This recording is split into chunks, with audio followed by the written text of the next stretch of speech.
Education, in my opinion, is one of the most powerful weapons that we can wield in the correct way and use it to, reverse stigma or eradicate stigma.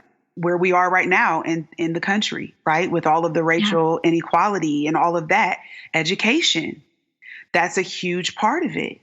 Same with mental health, because in many ways, the mental health stigma and then the racial stuff, it's very, they have that thing in common where nobody wants to really talk about it.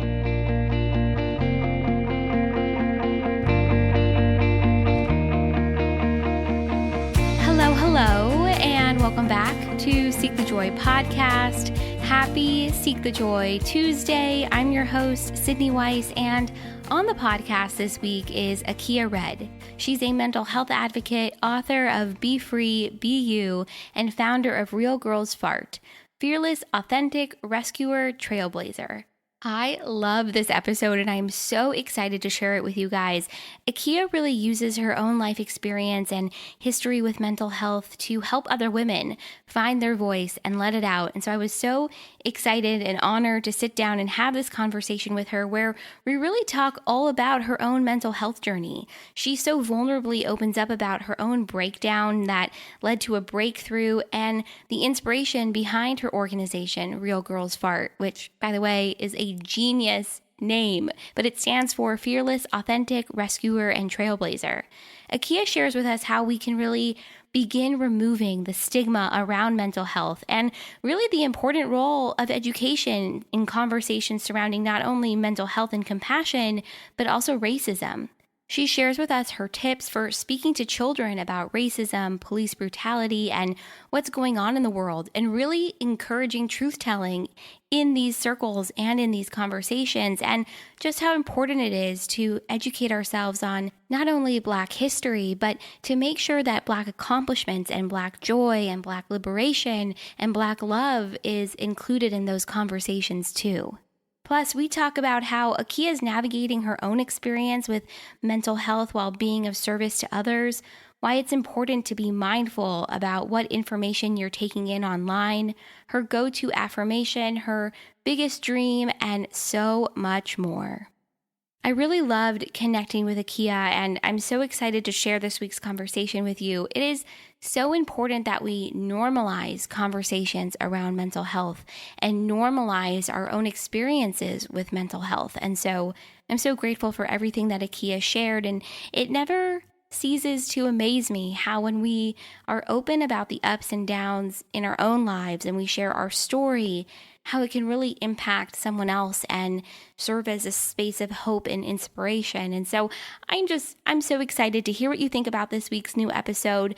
Make sure to join the conversation. We are at Seek the Joy Podcast everywhere. If you listen on Spotify, hit follow. If you're on Apple Podcasts, hit subscribe and leave us a rating and review. Ratings and reviews really help the show get seen by new people, and it shares with others what Seek the Joy Podcast is all about. And if you liked this week's new episode, make sure to share it with a friend or two. All right, guys, I promise this is it. We're going to dive into this week's new episode with Achea. It is such a beautiful conversation focused around education and mental health and speaking our truth and coming from a space of really compassion and the role of education in everything that's going on in our world right now. So without further ado, here's my conversation with Achea Redd. Achea, I am so excited to talk to you today. You're a mental health advocate and author, and I guess I would love to start off by talking about where did your journey with mental health really begin? Where did your journey with this work begin? Well, before I start, I want to say thank you for having me on this show. It's just a pleasure to virtually meet you. Yes, you too. I'm so excited. Yes, I am too. So where did I begin? So 2016, I had a breakdown, and often called breakthrough by a lot of people. But I had, dealt with these anxiety, kinds of feelings and thoughts my entire life. I didn't know what to call them though. because growing up as, someone in a religious household, someone being an African-American female, we're taught to, be strong and put our big girl pants on and not really let your emotions show. So I was having all of these feelings and these thoughts, and I never knew what to call them, because in my training, anxiety wasn't a thing. Depression wasn't a thing. You just pray that away and you keep moving. Well, I have a saying, and it goes like, if you don't deal with life, life will eventually deal with you. And there were a lot of things that I had gone through being a preacher's kid and all of that I had kind of suppressed from my childhood that I didn't deal with. And then on top of, I got married, not dealing with the issues from my past. And I got married, and my husband, he's a wonderful guy, but he played in the NBA. So I was a professional athlete's wife, and that comes with its own set of expectations. And so that's what led to the breakdown. It's just a lot of things like on top of each other. And once I had the breakdown and I received my diagnosis and decided to, be treated with therapy and medication, I started writing a blog because I wanted to help women know that it's okay. I wanted women to know that they're not alone. I talked to them through my experience in therapy and let them know what I was learning about myself and just about life in general. So that's how I got started on this path. And then more women started to become involved with, what I was writing. And then it turned into a book. And here we are today. Wow. I love what you just shared. And I think so many people listening can relate to this, because I think so many of us are taught to be strong the way that you described it, and not really shown or explained at a young age about mental health. Mental health, I think growing up, at least for me, was not always a prominent conversation. Sometimes it was, but it certainly wasn't in, places like in a religious community or in schools. And so it's almost like you almost have to give yourself that education through your own experiences. Yeah, no, it's so true. It's getting better now. Totally, yeah. But which I'm so grateful for that. But you are absolutely right. Growing up, the only conversation that I had, with my parents about mental health was a person on the side of the street that was talking to themselves, or maybe a family member who, kind of had those same behaviors that were the very extreme cases of mental illness. And so, but I wasn't taught to have compassion or empathy or even what those types of disorders were. I was just told, like, they're crazy, stay away from them because they just don't have it all. And I think what that did for me was that even caused me to, stigmatize mental illness and mental health disorders. And so when I started having problems, that's, I think, what kind of made me not get help as quickly as I probably should have. That element of stigma. I think that's so interesting. And that's such a good point, because within stigma is often shame and guilt and fear. And when you are experiencing maybe anxiety or depression or obsessive compulsive, thoughts or feelings or whatever it might be, and then to feel that stigma on top of it, it's such a barrier to getting that help or to even voicing what it is that you're experiencing. Yeah. Again, you're so correct. I mean, I know when I had my breakdown 4 years ago, I remember being told, like, as a kid that, when you have these intrusive thoughts and, like me, I wasn't sleeping. So I, was being, according to religious standards, like tormented. Right. And so I would go downstairs after having panic attacks or while having them, I was pacing and trying to like pray it away the way that I had been taught. But it was so crazy, because the more that I did that, the less calm I felt, the less, it got worse. And what I learned about that, in that, I got really angry with, I went through this phase where I was really angry about why, God didn't take it away right then, because that was what I was taught. And so I went through this whole thing. But what I realized in the journey is that, when you have an anxiety attack or a panic attack and you try to like fight against it, that's the worst thing that you could actually do. It's best to just kind of sit in that and allow it to happen. And in the back of your mind or in the front of your mind, wherever you want to place it, you know that it's going to pass. Like a panic attack can't last forever. So if you just kind of let yourself just go through it and not fight against it, then it will be over a lot quicker. And that's the same thing or same principle that I use when I have like a relapse of being depressed or, an anxiety relapse. Because sometimes those things happen, even with medication. You still can have, medication maybe help you like 70 to 80%, but there's still that, 20 to 30% if the medication is working really well. Some people aren't, that fortunate with it. So, you just have to learn how to understand to feel the feels and to know it's okay if you don't feel great that day. Yeah, that's such a good point. Know that it's okay to not feel okay. Yeah. So many of us feel like we have to be on, right? Like all the time, or feel like we have to be okay all the time. And I'm so interested because we have been talking about this element of stigma. In your experience and in your work, how do we begin to maybe remove this element of stigma and maybe especially in communities where, I'm trying to think how I want to phrase this question, but especially maybe in communities where there has been such a large stigma, like in the Black community, in the African American community, even in religious communities. How do we begin to remove, that stigma? Well, I think, and this is really an answer, that I've been leaning on all across the board, with education. Education, in my opinion, is one of the most powerful weapons that we can wield in the correct way and use it to, reverse stigma or eradicate stigma, where we are right now in the country, right? With all of the racial inequality and all of that. Education, that's a huge part of it.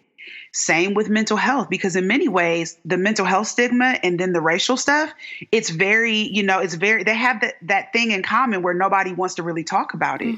And so you are taught to fear what you don't understand. So if we can, understand as much as we can, the brain, understand what these disorders are, these illnesses are, talk to people who actually go through it so that you can learn to walk in their shoes, even though you may not have that diagnosis, but you can try to understand where they're coming from and then have conversations openly about it. And I think all of those things combined will help people feel empowered to talk more about it. And then the more people are talking about it, that demand for community support increases, right? And then there's demand that then goes to the healthcare. So it starts really with these types of conversations, and then it grows from there. Knowledge is power in that way. And it does come down to education, I think, for so much. What you said is so powerful. You're taught to fear what you don't understand. And so I think maybe for so many of us, the first step is that level of awareness, maybe to even know that you have that sense of fear or that that confusion, or you just don't know because you haven't been taught. And then it's that willingness to step forward and do that work and immerse yourself in that process of education. I love what you shared. I think, like you said, it can be applied to everything. Yes, all across the board. I know when I first received the diagnosis of generalized anxiety, because the depression and the eating disorder stuff kind of came a little bit later. And, honestly, anybody who is dual diagnosed or anything like that, it's like an onion, right? Because that's just how complex and amazing the human psyche is. But that understanding and education, all of that, it works all across the board. Because I think that when I first was diagnosed, I decided I'm going to learn every single thing I can about generalized anxiety disorder. I'm going to know modes of or methods of treatment. I'm going to learn like what is within that diagnosis. I'm going to try to talk to people or, read things where other people are having these conversations. I want to hear what the psychiatrists are saying, the psychologists are saying. I mean, I just absorbed all of this information. I was a sponge because I'm not going to walk around with a diagnosis and not know what the heck it is. Yeah. You'll fear it. If you don't understand when that anxiety comes over you again, and it will, you will start to be scared of like those feelings. So I feel like I am equipped now when I have an attack, if I do, that, okay, I know what this is. I see you. I'm just going to sit here because I understand and I'm at it. Yeah. Knowing what it is that you're coming up against and what it is that you're experiencing. And then this element of being able to empower yourself through it. And this reminds me of what you talked about at the very beginning, that you started a blog based upon what you were experiencing and wanting to share. And so I would love to talk a little bit about that, because it's called Real Girls F.A.R.T, which I think is amazing. Fearless, authentic, rescuer, trailblazer.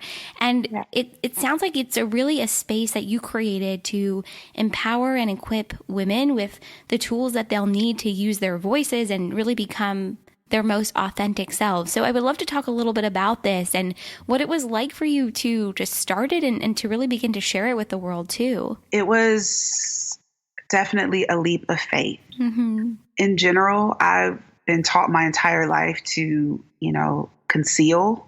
And in the words of Frozen, don't feel. I was going to say that song just popped up into my head. Don't let it show. Know. Yeah, exactly. Yeah, oh my gosh. I've been taught that. And I think a lot of us have, and especially when so much of what I experienced as an adult had a lot to do with how I was raised. Right. So there was this thing of not wanting to expose my family life. And so that was tough for me. But I did it because, one, it was a part of my therapy. I don't know if anybody has ever done this that's listening, or you yourself, but when I get really mad at something or someone, I write a letter, or a journal, to tell them how I feel. I may or may not send it. If I send it, I probably write it 3 times to make sure that I'm not horribly nasty. Right. Retracting all the stuff you wouldn't want to say. Yes, exactly. And it takes me about 3 times. Probably on the 3rd time, I'm like, okay, I've got all of it out. But when you go through that exercise, you feel so much better.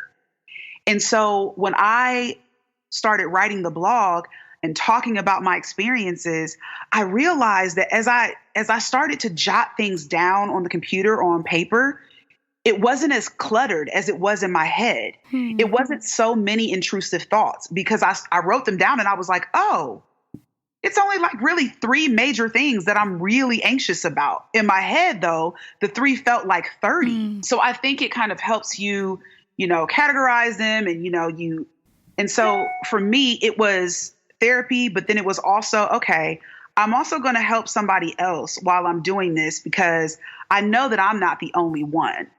And the reason why I came up with those words for the acronym FART was because FART is a word that we have, been taught as young women. We don't say, we don't do. It's not ladylike. It's not ladylike. Much like, right, there's a stigma, much like there is surrounding the conversation of mental health. Also, mental health is not pretty. Well, neither are farts, right? But they still happen, and it's still a part of life. That's a part of the human experience. And so that's why it was a play on words. And I did it to grab attention, but also to give value to something that had been deemed so inappropriate and negative over time. Yeah. The word fart itself has been so stigmatized, and it's not pretty, but neither is mental health or your journey through mental health. And so I think what you're doing is normalizing it, which is so important. But then also B, you're creating a safe space to have those conversations and to feel those emotions and to know, that it's okay. And I'm so curious for you, because I've had my own mental health journey as well. And it's something that I try not to say struggle with, but that I still experience, I think is the best way to put it. And for me, it really manifests in the form of anxiety. And so it's been so interesting for me to sort of navigate my own journey while also having conversations about topics such as mental health. And so I'm so curious for you, what has it been like navigating your own mental health journey, your own anxiety, your own depression, your own experiences like you've shared with eating disorders, and then also be of service to others I think especially in this moment right now. And I think to give people context, we're really like in the middle of June, and it's been so powerful to see the conversations around anti-racism and Black Lives Matter really come to the forefront. But I also can see and feel and know that it's having an impact on people and their mental health. So I'm so curious for you, what has this experience been like navigating your own journey, but also being of service to people at the same time? Honestly, it's been really difficult. Mm-hmm. I can't sit here and pretend that it hasn't been. Probably at the beginning of COVID, for I'm sure a lot of people, it changed my whole way I do business. Mm-hmm. I'm an author, I go and speak. And so that's how I make my income.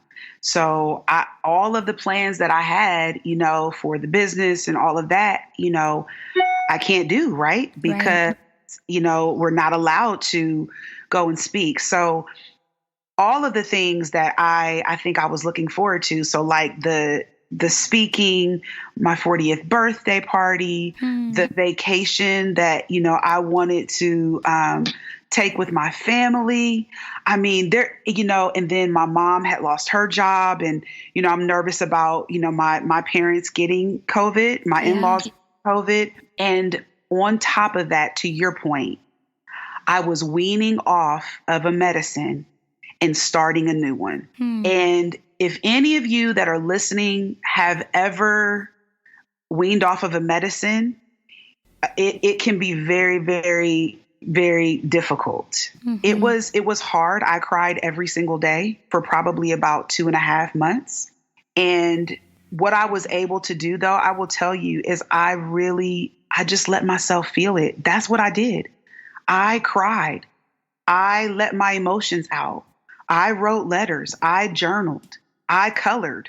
I am not above what I tell people to do. I'm telling you, I am not this person that is on this mountaintop. And I think that's what makes the message that I give, a little bit relatable, because I am still overcoming. And it's been 4 years since the initial diagnosis. So I know that if I am no good to myself, I'm no good to anyone else. So I know if I am holding all of this emotion in and not allowing myself to feel things, I am not going to be able to talk to anyone and tell them, to do that, because I will be a shell of myself. Yeah. That's such a good point. And what you said struck me, because this is really a journey, right? It's a marathon. It's not a sprint. And I think maybe that is a bit of a misconception around mental health, is that you figure out what's wrong. You either go on medication, or you go to therapy, or you find other modalities of healing, and then you're okay. But the truth is it's part of you in a way. And it's something that you continue to experience and work through. And I just keep reminding myself there are going to be different triggers within every moment. And so it's almost about sort of learning to navigate that as you go. Have you found that for yourself too? Yeah, that exactly. And sometimes what worked for you, initially, it might not work for you now. Yeah. You might do something else, so you might need to tweak, what you're doing and all of that. So you're so right. It is a journey. It is. And I look at it like I'm all aboard the mental health train, if that makes sense. Like, I'm on it. I'm ready to go. I'm going to keep learning and you keep learning about yourself through it. And what you said too, that what worked for you before may not work for you now. I think that's so important too. I've had to learn not to be very rigid with myself, and to say, okay, this used to work, but I'm going to try something new, and then I'm going to try something new again. And I think this element that you're so vulnerable and you're so honest about what you're experiencing. And I think there's a lot of comfort in knowing that there are people like you out there who are talking about it and are not wanting to hide it. And I think especially right now in this moment, not hiding how you're feeling, not hiding what you're experiencing, I think it's the key to unlock everything. No, I agree. I mean, I thank you for saying that. I really appreciate you complimenting me in that way. That's always been super important to me. for my platform and the message that I send and how I show up in the world is very honest, very vulnerable, and real, because I think that that's the only way that you heal. You know, like you've got to expose the very thing that you want to, bring closure to. Yeah. I mean, if I were to sit here and tell you like this has been perfect, I think one of the hardest things was for me during this whole COVID thing was, social media, right? It was so much information. It was like everybody was going live. Everybody was going live. Yeah. And it was just like information overload, right? And then so you have people going live on Instagram, which normally a lot of people go to social media for an escape of some sort, but that was not even an escape because you were getting all this information, but then you turn on the news, you're getting all of this information. It was just information overload.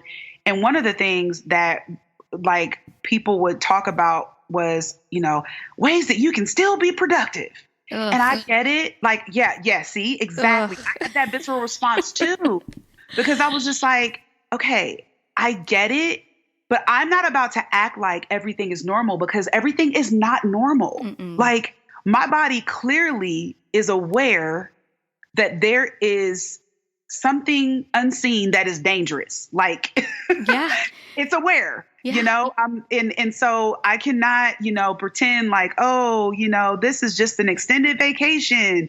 No, some days I wasn't very productive. I actually think probably for 2 months, because I was going through all of what I was going through with the meds and so depressed, I wasn't very productive, but it's okay. And I just want people to understand not to beat themselves up. Yes. Yes. At the beginning for me, I was like, oh my God, I'm going to do all these things because now I'm working from home. Before I was at an office for over 12 hours a day. Now I'm home. There's all these possibilities, all these new activities I could do. And it was a real quick wake up call, like within 5 days of, oh no, you cannot do any more than you're already doing. And what you're already doing is a lot. And, you're doing your best. And I realized, I've always known this, but I really realized through this experience how hard I am on myself and how there's this expectation to do more or this desire to do more. And I've had to really sit with that and think, well, why? Like, why am I putting extra pressure on myself? Why do I assign myself this new activity that I need to do because now I'm home? And it's taken a lot of introspection, but what you said too about this sensory overload, because I think that's a huge part of it. And the news is everywhere. It's on your Instagram, your Twitter, your Facebook, your TikTok, your news channel, when you go on your email. It's everywhere. So I think, managing that element of sensory overload, I think, is a challenge and a process of kind of trial and error too. Oh my gosh. It is. During this time, I had to unfollow some people, and they were more, indirect, like people that, I don't really know. So like it wasn't, but the content that they were posting was really, really disturbing me, it's like a lot. And then I had to mute some people, so that I don't see their content all the time. And my thing is like, you have to be conscious of how you want to show up in the world, and then make sure that aligns with who you're following and the stuff that you're taking in to your soul. Because what you feed upon, honestly, is really what you're going to think about all day. Yeah. Yeah. If you're constantly engaged in social media and you are comparing yourself to this person or to that person, even like if you're an influencer and you're trying to like, oh, do what this influencer does to gain more followers, or, oh man, I wish my pictures look like hers, or that is the kind of thing you're going to take into your soul. And that comparison can be very damaging. No, extremely. Yeah. Extremely. And I think that's where sort of the dangers of social media come in. Don't get me wrong. Social media, I think, is an incredible forum and space. And I have met so many amazing people, followed so many people around the world who I would never have been exposed to otherwise. But then when you start to get lost in that comparison trap, it really messes with you. it really messes with you. So I've had to create boundaries. Have you had to create those boundaries for yourself too, in terms of like, do you limit your screen time? It sounds like you unfollow people and you mute people, which I think is great. Yeah. So have you had to create boundaries for yourself too? Yeah, I do. I really do. Like, for example, like with all of this stuff going on and all of the posting and stuff, I've been posting a lot of videos for education purposes for my followers and such. But like, Facebook is a political battleground. So you have to, I just have decided that like after the first week of like getting into some arguments on Facebook, I'm no longer going to engage in that. You know what I mean? Because it was just so bad for my mental health. Same thing, with Instagram. Yeah. I mean, I think, for me, since I've struggled with, body image issues, and I have a hard time like watching people post all of these fitness pictures of their chiseled bodies and drink this tea and you're going to look like me. The types of things that like I've had to set boundaries against. I'm trying to have a healthy relationship with my body and a healthy relationship with food and a healthy relationship with exercise. They don't obviously know my story. And I don't expect them to, know it, but it's just, yes, you have to create those, checks and balances for yourself. And if you don't feel like, you're strong enough to, not get into that comparison trap and your mental health is kind of struggling, I would just say, be very honest with yourself and just, unfollow or mute those people. Yeah, I think that's a great tip and so important, because we are creating our own digital communities, our own digital spaces online. You get to choose who you follow and who you interact with. And I think sometimes we forget that. And I've been using social media a lot lately as, I think, more of an educational space. And so I would love to talk about these videos that you've been posting, because I've been watching them and I've been really enjoying them and learning from them. And you posted one recently with your son. Yeah. And I would love to talk about that video and what your son shared, because I found it was so powerful. And it went back to what we talked about a little bit earlier about knowledge is power. Yeah. So, in the Black community, when all of this, racial inequality, it's been going on forever, but when, the death of George Floyd and Ahmaud Arbery and Breonna Taylor, like all of these recent names that have started to surface in the news, there was this, kind of attitude that, Black people just didn't want to be the ones educating, white people. And I felt that for me, that wasn't going to be my angle. I wasn't going to take that approach. Like, I was going to make it my business, because I've been blessed with the platform that I have to, help educate, and to help educate, though, with love, not with hate, not with anger, not calling everybody racist, because that's not it. And understanding and trying to bring unity. And understanding that we can't accomplish any of this apart. We have to come together to accomplish what we want to accomplish. So with my son, he had some really strong thoughts and opinions about it. And, it's been hard because, I've had to do drills with him, and I've had to have really serious conversations with him, because he's 13 and he looks like he's 16 and he's Black, And so those conversations were hard. And I wanted everyone to see and hear from him how he felt about me having those conversations with him. And so he, said that he wished that he didn't have to, but he understands that this is the reality that we live in right now. But he believes that, as well as I do, that his generation is going to be the generation to help facilitate change. And he said that these things have inspired him to, learn everything he can and be one of the leaders that helps make the change. And he wanted young people to continue to protest and continue to fight.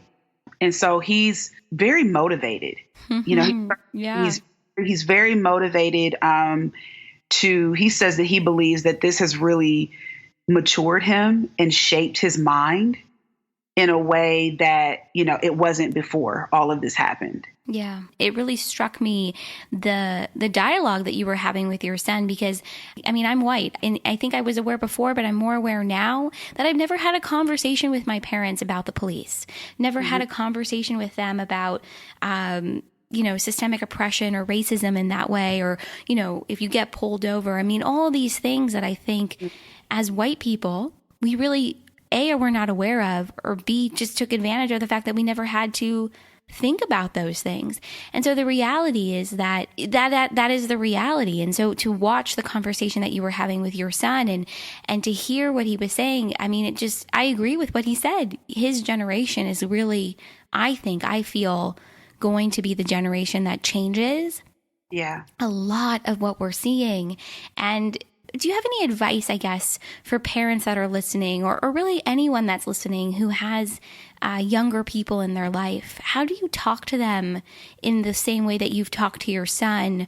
Because I think what's so important too, and I've been having conversations like this in my own circles, but it's about not only talking about racism and oppression and the violence against Black people, but then also talking about Black joy and Black love and these more powerful stories. I mean, they're all powerful stories, but focusing on the joy as well. So I'm curious to know, what would you say to someone who wants to share all of it with younger people in their life, but maybe with anybody in their life? Well, I mean, this question is very fitting for the name of your podcast, Seek the Joy, right? It is, yes. So, you said it so perfectly. So I believe in, this is for anyone, whether they are parents or they're just, teachers, whatever.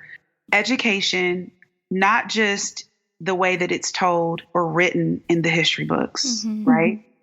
So you're going to have to go a little bit more of the extra mile.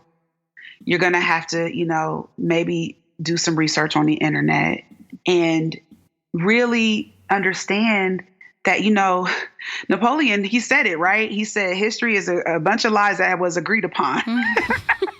And in many ways, when you get to the root of everything, there are so many things that we have not been taught. Yeah. And not just bad things, the good things. There are good things in history that Black people have accomplished, and that, where we came from and how we had a whole civilization, right? And we were able to function. Those are things that, it's not fair to even the white kids to not tell them about everything. Yeah. I feel in a way, it's not just Black kids that were robbed, it's white kids too, because we all deserve to know the truth about this country and about the world we live in. So I think having those balanced conversations about good and the not so good things, I think talking to more, people that don't look like you, that's a huge thing, and inviting them into your circles, and be willing to go into their circles. Yeah. That actually will increase probably the level of empathy. And the last thing I think is just allowing yourself, because this just goes with mental health conversations too, allowing yourself to feel uncomfortable. Every conversation is not going to feel good. Every conversation is not going to be comfortable. It's going to be like, ooh, that's terrible. You know what? It doesn't feel great for Black people either. And realizing that we're both experiencing discomfort at this time. And that's one starting point that we can both agree on. Yeah. Remembering that discomfort is part of the journey, right? Whether it's your mental health or, gaining more empathy or understanding or compassion, or just really understanding. I think somebody else's experience requires you to get uncomfortable in that way. I think so many of us sort of shield ourselves from that discomfort, shield ourselves from those conversations because we don't want to say the wrong thing, or we don't want to be offensive. But the truth is, and I've said this before, I would rather stumble all over myself than to not say anything at all. And I would rather have someone say, hey, Sydney, what you just said, is not right, or here's where I can provide you some more education, or do you know what I mean? Rather than staying silent out of fear. I think right now the theme is get comfortable with being uncomfortable. Yes. I think that's really the word of the moment. And if we can embrace that, it's going to lead to so much positive change. No, Sydney, I completely agree. I think that I will say this. Black people, and I'm not trying to be the spokesperson for all Black people, but I know me as a Black female, a Black woman, I do not expect my white friends to be perfect.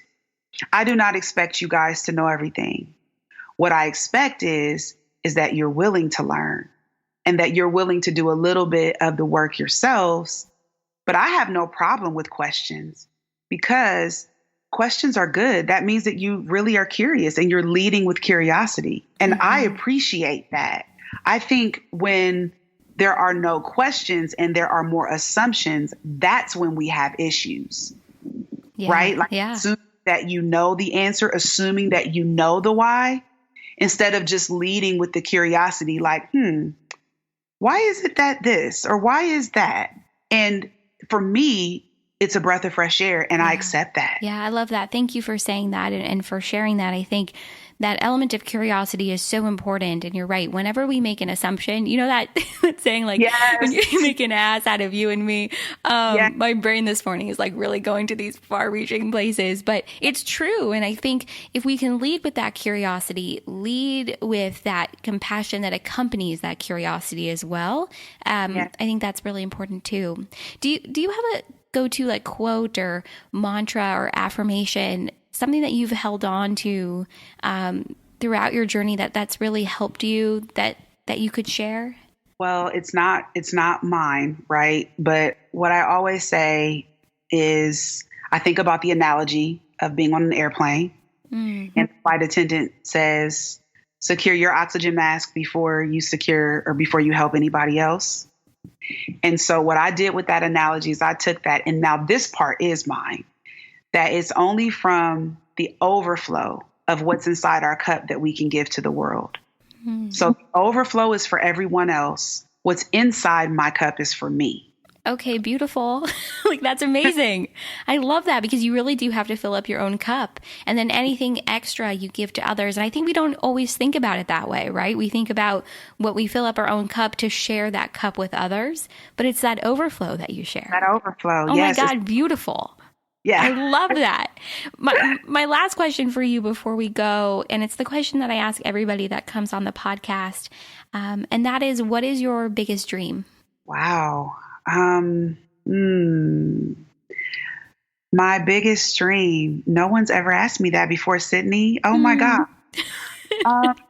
Truly, my biggest dream is that all of the injustices in the world, I know it sounds probably lame and cliche, but that they're made right. Like my heart is for justice. My heart is for the people who don't have voices. And I want all of them to have voices and to have equality, no matter what they look like or who they are. That's not cliche at all. I think that's so apropos and so needed right now. And Achea, thank you so much for having this conversation with me and coming on the podcast. I have loved every minute of this. I wish we could keep going. I think we could talk for forever. Where can everybody find you, Real Girls F.A.R.T, and your memoir, Be Free, Be You, and connect and learn more? I'm on Instagram at Achea Redd. You can find me on Facebook, Real Girls F.A.R.T. My website, realgirlsfart.com. And then the book you can find right on Amazon. Perfect. I'm going to put everything in the show notes, so it'll be so easy for everyone to find you and get a copy of the book. And just thank you so much again. This has been so much fun, and I can't wait to share it. Absolutely. Thank you so much, Sydney. Have a wonderful day.